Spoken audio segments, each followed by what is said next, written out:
പ്രഭാഷകൻ 33 അധ്യായം. അസമത്വങ്ങൾ. വർഷത്തിലെ എല്ലാ ദിവസങ്ങളെയും പ്രകാശിപ്പിക്കുന്നത് സൂര്യനാണെങ്കിൽ ഒരു ദിവസം മറ്റൊന്നിനേക്കാൾ മെച്ചപ്പെട്ടതാകുന്നത് എങ്ങനെ? കർത്താവിന്റെ നിശ്ചയമനുസരിച്ചാണ് അവ വ്യത്യസ്തമാകുന്നത്. ഋതുക്കളും ഉത്സവങ്ങളും നിർണയിച്ചതും അവിടുന്നാണ്. ചില നാളുകളെ അവിടുന്ന് ഉന്നതവും സംപൂജ്യവും മറ്റു ചിലതിനെ സാധാരണവുമാക്കി. മനുഷ്യരെല്ലാവരും മണ്ണിൽ നിന്നാണ്. ആദം പൊടിയിൽ നിന്നും സൃഷ്ടിക്കപ്പെട്ടു.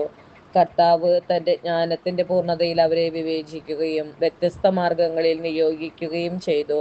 അവിടുന്ന് ചിലരെ അനുഗ്രഹിച്ചുയർത്തി, വേറെ ചിലരെ വിശുദ്ധീകരിച്ചു തന്നോട് അടുപ്പിച്ചു. മറ്റു ചിലരെ ശപിച്ചു താഴ്ത്തുകയും സ്ഥാനഭ്രഷ്ടരാക്കുകയും ചെയ്തു. കുശവന്റെ കയ്യിൽ കളിമണ്ണ് പോലെയാണ് സ്രഷ്ടാവിന്റെ കയ്യിൽ മനുഷ്യർ. അവിടുന്ന് തന്റെ ഇഷ്ടമനുസരിച്ച് പ്രവർത്തിക്കുന്നു, ഇഷ്ടമനുസരിച്ച് അവർക്ക് നൽകുന്നു.